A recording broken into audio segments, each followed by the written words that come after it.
Today I'll be delivering a professional development about the POSSUM approach for teaching vocabulary explicitly. So here, come on along. Today I'll be talking about the vocabulary approach called POSSUM. We all know that vocabulary is important. It is the building blocks for our life. Vocabulary helps us with communicating our thoughts, our ideas, and sharing our feelings, and how to comprehend, read, and write, and use oral language. Vocabulary sets us up for success in life. If we don't have certain words or in our vocabulary, it can prevent us from going further in life, as well as help us open up doors if we do have those words in our life. In this presentation, I will include resources, clips, and examples to help you implement this approach in your very own classroom. The research behind POSSUM. Although reading may seem automatic, our brains are actually activating very complex programs and systems to recognize words. Research shows that there are 4 parts of our brain that are used to recognize words. 1 is the phonological processor, 2 is the orthographic processor, 3 is the angular gyrus, and 4 is the meaning and context processor.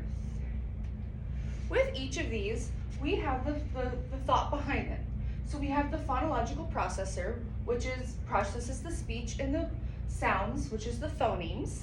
We have the orthographic processor, which recognizes letters and sounds for the graphemes. We have the angular gyrus, which associates phonemes with corresponding graphemes, as well as we have the meaning and context processor, which allows us to interpret and remember the words and what they mean in different contexts.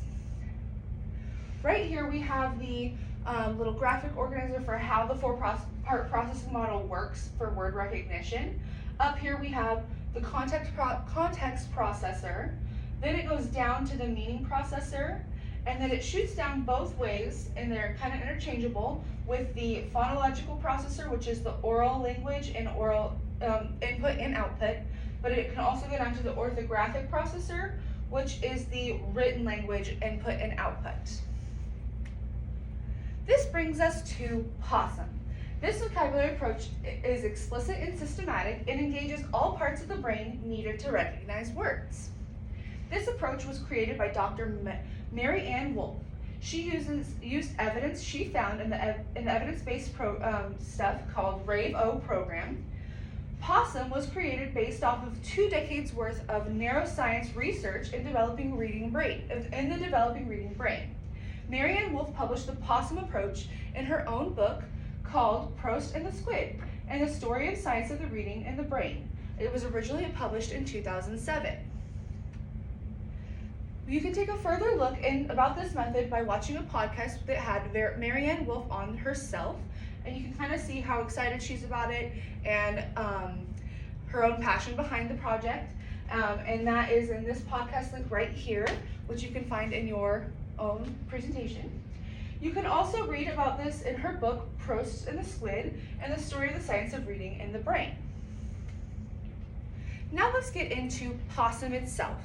So POSSUM is an acronym. It's an acronym for phonology, orthography, syntax, semantics, understanding, and morphology. So the phonology is the sound structures within the words and the phonemes. Orthology is the graphemes that correspond to the sound in the language, so the spelling. And then syntax is the understanding of how words operate within sentence structures. What is the part of speech, right? So we also have semantics, which is the student's understanding of the word meaning. We have understanding, which is the context of the unfamiliar words and using context prior clues and prior knowledge to understand that word. We also have morphology, which is the components that make the word. What's the prefix, the base word, the suffix? Right here we have a worksheet of the POSSUM graphic organizer that you can use. This picture is a little bit blurry. However, this link right here will link you to the actual one from the Iowa Reading Research Center. Now let's go into how to do it, right? So I will give you a worksheet for how to fill this out. So here is this. We have the phonology, right? So what is the sound structures in the word? What sounds do we hear, right? So our word will be hopeful, right? We have hopeful, right? And if you notice, in this box right here, we have P and E because that's one sound, right? As we go on to the orthology, look into how the word is spelled, right? So we have hopeful, H-O-P-E-F-U-L. Then what syllable types is there? We have the consonant, vowel, consonant, E, right? And then the full is closed. In the syntax, this is the function behind the word. What is it? What's this part of speech, right? So this hopeful is an adjective. It's describing how someone feels. Now it's the semantics. What does this word mean? And so the semantics behind hopeful is full of hope. Now we have the understanding. What prior knowledge can we connect this to? So I used an example sentence, right? I was hopeful I would get ice cream for dessert. Because you can assume that kids were hopeful for ice cream. Now we have the morphology behind it. We are going to break the word down. The base is hope, and then the suffix is full. Now we're going to watch an example lesson. I have a little note that the actual lesson begins at 2:40 with like the possum approach. So we will click it. We're not going to watch the whole thing, but we will watch a little bit. They're going to love my resume. Oh, of course, there's but an ad. I gotta find the right word. Not considered. I'm going to fast forward to 2 minutes and about 35-40 seconds. Miniature. Everybody read that word with me. Miniature. This is where it starts. Heard that word before? Yes, you have. You got some background knowledge, don't you? All right, so the word is miniature. Who can give me a sentence with the word miniature? Think about a sentence. Jason, you have a sentence for the word miniature? I saw a miniature table. A miniature table, all right? I saw a miniature table. Very good. Just based on the clues from that text, what can I assume the word miniature means?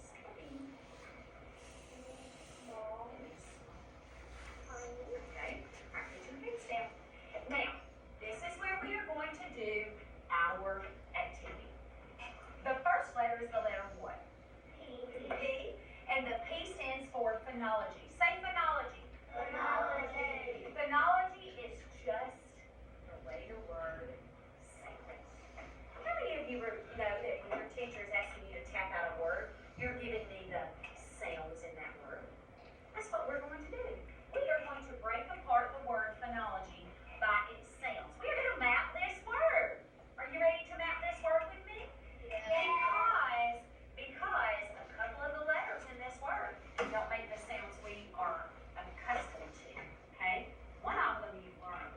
All right. So let's tap out this word together. Ready? In.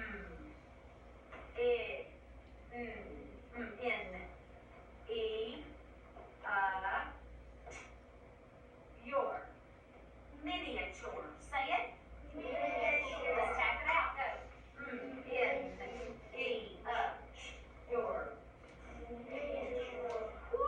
I almost didn't have enough boxes, did I? Almost didn't have enough boxes. I love when I break apart this word by its sounds. It shows me a little more. I see that suffix URE. I see a special sound. That's one of the rules you've learned in class. We're going to add that to our next one. Okay? All right. Orthographies. The O stands for orthography. Say orthography. Guys, orthography is simply how it is spelled. Orthography is how it is spelled. And we're going to stop here for time purposes, but this is a very good lesson that you can check out, and there is a link in the video, in the PowerPoint. Is it gonna? Okay, there we go. Now here on this page, we have some resources. We have the podcast link that I talked about earlier with Marianne Wolf on it. We have a slant system research. which was some of the research behind this that I got, as well as the Iowa Reading Research Center. That is going to be where I got most of my research behind for this. We also have the example lesson all on this page, so all of your resources can be on this page, as well as I have my Works Cited page. So thank you so much for joining me for this PD today, and I hope you enjoyed.